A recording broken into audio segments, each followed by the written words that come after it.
বাসায় হুটহাট মেহমান চলে আসলে কিন্তু এই রেসিপিটা আপনারা খুব সহজেই বানিয়ে ফেলতে পারেন। এটা চিকেন কোরমা বানিয়েছি আমি আমার স্টাইলে বানিয়েছি। আজকে আপনাদেরকে সেই রেসিপিটাই শেয়ার করব। হ্যালো এভরিওয়ান, আসসালামু আলাইকুম। সবাই কেমন আছেন?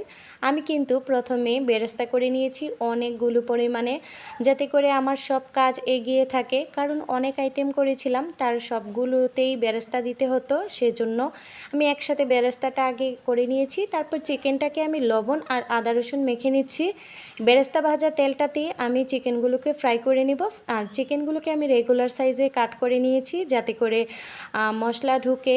আর হচ্ছে একদম মাঝখান থেকে একটু চিড়ে চিড়ে দিয়েছি, একদম ভিতর পর্যন্ত যেন মশলাটা ঢুকে যায়। আর ফ্রাইটা কিন্তু আমি হালকা করে করব, বেশ ব্রাউন কালার করব না।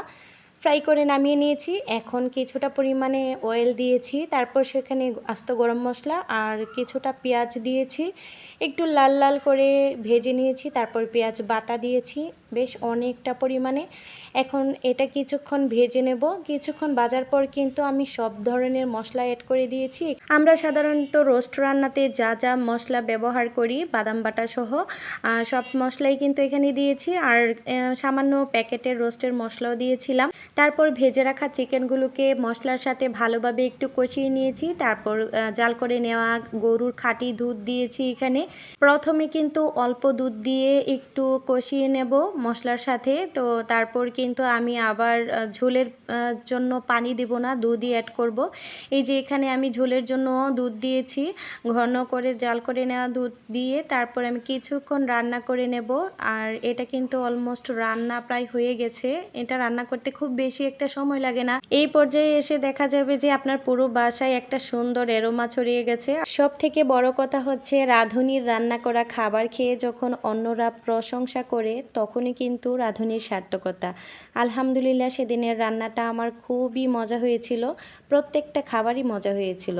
এখন আমি টমেটো সস অ্যাড করে দিচ্ছি। টমেটো সস ঝাঁকাইতে ঝাঁকাইতে আমি আর ক্যামেরা ধরে রাখতে পারছিলাম না, তো ক্যামেরাটা বন্ধ করে আমি বেশ অনেকটা পরিমাণ টমেটো সস অ্যাড করে দিয়েছি। এখানে চিনিও কিন্তু অ্যাড করেছি। চিনি দিলে টমেটোর টক স্বাদটা একটু মিষ্টি মিষ্টি লাগে আর খেতেও ভালো লাগে। আর রোস্ট জাতীয় যে কোনো খাবারের সাথে চিনি আমার খুব ভালো লাগে। ঘি দেওয়ার পরে কিন্তু রান্নাটার ফ্লেভার আরও দ্বিগুণ হয়ে গিয়েছে, আর খেতেও খুবই মজা হয়েছিল। যারা যারা খেয়েছে সবাই কিন্তু বলেছে খুব মজা হয়েছে। দেখেন কত সুন্দর কালার এসেছে। আমি তো এখন এডিট করছি, আমার তো এখন আবারও রান্না করে খেতে ইচ্ছে করছে।